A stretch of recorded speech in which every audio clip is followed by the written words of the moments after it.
Hello guys, कैसे हो आप लोग। आप सभी का इस वीडियो में बहुत बहुत स्वागत है। और आज हम बात करने वाले हैं जो थर्मोकेमिस्ट्री का 8th वाला प्रैक्टिकल है। तो इसके अंदर हम लोग देखने वाले हैं determine the enthalpy of the neutralization of HCl and NaOH। ठीक है। तो ये एक तरह से न्यूट्रलाइजेशन रिएक्शन है जिसमें हम लोग एसिड और बेस का रिएक्शन करते हैं और उसके बाद हमें सॉल्ट और वाटर मिलता है। ठीक है। तो इस तरह का रिएक्शन आपने लोअर क्लासेस में भी किया होगा, आपको ये 10th में भी मिला होगा, 11th में भी मिला होगा। तो यहाँ पे अभी हम देखने वाले हैं इसका प्रैक्टिकल। तो चलिए देखते हैं कि इसको किस तरह से परफॉर्म किया गया है HCl और NaOH को। तो यहाँ पे जो पूरा प्रोसीजर है, आपको एम है दिया है, थ्योरी दिया है, रिएक्शन दिया है, साथ में एपेरेटस दिया है और केमिकल दिया है। ठीक है। तो यहाँ पे हमें जो एम दिया होता है वो एम एक्चुअली ये होता है कि हमें उससे ये पता चल जाता है कि इसमें हम लोग क्या करने वाले हैं। बेसिकली न्यूट्रलाइजेशन है या कोई भी अदर अगर रिएक्शन है जिसमें हम लोग एक स्ट्रॉन्ग एसिड लेने वाले हैं और एक स्ट्रॉन्ग बेस का रिएक्शन करने वाले हैं। ठीक है। और साथ में इसमें हम लोग देखने वाले हैं कि इस पर एंथैल्पी क्या होगा अगर न्यूट्रलाइजेशन हम लोग रिएक्शन करते हैं। तो उसके बाद यहाँ पे हमें रिएक्शन दिया है। रिएक्शन में हमें बोला है, एक तो यहाँ पे आप देख सकते हैं जो स्ट्रॉन्ग बेस लिया है, स्ट्रॉन्ग एसिड लिया है। ठीक है। तो यहाँ पे दोनों फॉर्म लिए हैं एक्वियस फॉर्म में और उसको रिएक्ट करके हमने NaCl बनाया है, यानी सॉल्ट। जो आपके घर पे नमक यूज होता है उसको हम लोग NaCl बोलते हैं, यानी साधारण नमक। ठीक है। और उसके साथ जो पानी होता है H2O वो क्या होता है, बाहर आता है। और ये कितने होता है, कितने पे होता है, -57.3 किलो जूल पे होता है। और यहाँ पे आपको एपेरेटस दिए गए हैं कि कौन कौन सी चीज़ें आपको लगने वाली है। एक तो है पॉलीथीन बोतल लिया है, फिर कॉर्क लिया है 2 होल वाला, उसके बाद 2 बीकर लिए हैं, उसके बाद थर्मोमीटर लिया है और मेजरिंग सिलेंडर लिया है। ठीक है। और साथ में जो केमिकल लिए हैं वो दोनों केमिकल है 0.5 मोलार के, HCl और NaOH भी। ठीक है। उसके बाद यहाँ पे आपको ये जो डायग्राम दिख रहा है जिसके अंदर HCl और NaOH डाला है, स्ट्रॉन्ग एसिड और स्ट्रॉन्ग बेस, और उसके अंदर क्या डाला है, थर्मोमीटर डाला है। ये थर्मोमीटर है और ये एक स्टीरर है जिससे हम लोग क्या करेंगे, ये पूरे सॉल्यूशन को बार बार हिलाते रहेंगे ताकि उसके अंदर रिएक्शन हो। ठीक है। और हमें पता चले कि इसका जो टेम्परेचर है ये बढ़ रहा है या घट रहा है। ठीक है। तो ये एक पॉलीथीन के बैग है जिसको कॉर्क से ढका हुआ है ताकि इसके अंदर से गैस क्या है, बाहर ना जाए और हमें ये पता चल जाए कि इसके अंदर जो टेम्परेचर है वो राइज हो रहा है या डिक्रीज हो रहा है। ठीक है। तो इस तरह से ये पूरा प्रोसीजर आपको करना है। उसके बाद यहाँ पे आपको पूरा प्रोसीजर दिया है कि इसके अंदर आपको क्या करना है, सिंपली आपको टेम्परेचर नोट करना है। ठीक है। अगर टेम्परेचर अगर चेंज होता है, कुछ भी होता है, तो आपको उसको नोट करते जाना है।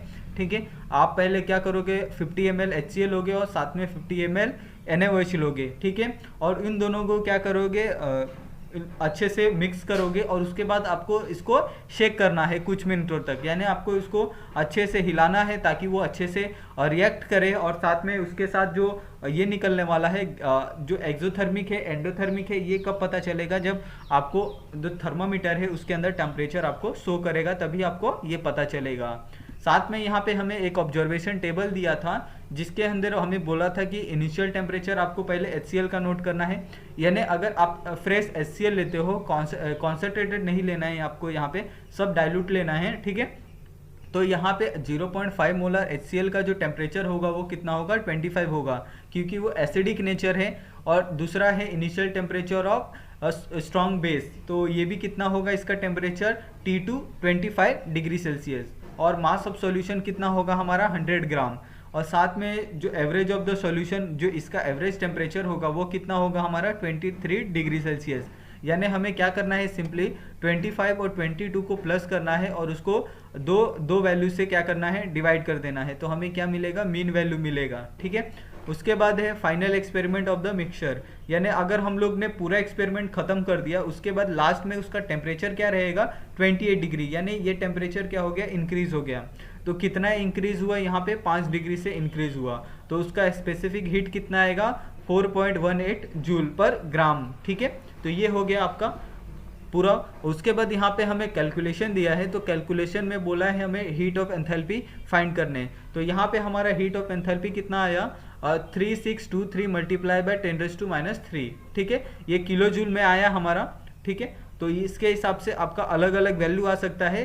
तो अगर आपका अलग अलग टेम्परेचर राइज होता है, हमारा यहाँ पे 5 डिग्री से राइज हुआ था, अगर आपका 4 डिग्री राइज होता है, 6 डिग्री राइज होता है, 7 डिग्री राइज होता है, तो उसके अकॉर्डिंग क्या करोगे, आप अपना आंसर लिखोगे। ठीक है, अभी यहाँ पे हमें कुछ MCQ दिए हैं, मल्टीपल चॉइस क्वेश्चन। तो यहाँ पे मल्टीपल चॉइस क्वेश्चन में हमने चारों का जो आंसर है यहाँ पे मार्क करके दिया है आपको, और ये चारों के आंसर क्या है, एकदम परफेक्ट राइट है। तो इसमें आपको कोई तकलीफ नहीं होगी और इसमें आपको डाउट करने की बिल्कुल भी ज़रूरत नहीं है। आगे यहाँ पे आपको कुछ क्वेश्चन पूछे हैं। तो क्वेश्चन में हमारा जो सबसे फर्स्ट वाला क्वेश्चन था कि अगर enthalpy of the neutralization of the strong acid and strong base, तो हमारा जो एंथैल्पी होगा वो स्ट्रॉन्ग एसिड और स्ट्रॉन्ग बेस पे होगा। ठीक है, न्यूट्रलाइजेशन रिएक्शन। तो इसके लिए हम लोग ने क्या किया है, ये कौन सी एंथैल्पी है इसके बारे में यहाँ पे पूछा है। तो इससे क्या क्या आएगा, ये जो रिएक्शन होगा वो -57 से 58 किलो जूल पर मोल पे होगा। ठीक है, उसके बाद यहाँ पे right the following statement true और फॉल्स। तो आपको जो 4 स्टेटमेंट दिए हैं, 4 वाक्य दिए हैं, उनके बारे में बताना है कि वो सही है या गलत है, ट्रू है या फॉल्स है। तो इसका भी आंसर यहाँ पे हमने लिख के दिया है। ठीक है, उसके बाद यहाँ पे हमें थर्ड क्वेश्चन पूछा है, define enthalpy of the neutralization. तो एंथैल्पी ऑफ द न्यूट्रलाइजेशन का हमें डेफिनेशन देना है, तो उसका डेफिनेशन भी हमने यहाँ पे आपको लिख के दिया है। फोर्थ क्वेश्चन है, why the enthalpy of neutralization of strong acid with the strong base is always the same. तो हमें यहाँ पे पूछा है कि जो एंथैल्पी ऑफ न्यूट्रलाइजेशन होता है स्ट्रॉन्ग एसिड और स्ट्रॉन्ग बेस का, वो हमेशा सेम क्यों होता है। क्यों, क्योंकि वो हम लोग डाइल्यूट सोल्यूशन यूज़ करते हैं, इसके लिए वो हमेशा क्या होता है, सेम होता है। ठीक है, तो इस तरह से ये जो एक्सपेरिमेंट है यहाँ पे हमने ख़त्म कर दिया है। तो अगर इसमें आपको कोई डाउट हो तो प्लीज़ हमें आप कमेंट कर सकते हैं, और हमें कोई भी डाउट आप पूछ सकते हैं। और अगर आपको कोई जानकारी चाहिए तो आप हमें इंस्टाग्राम पे मैसेज कर सकते हैं।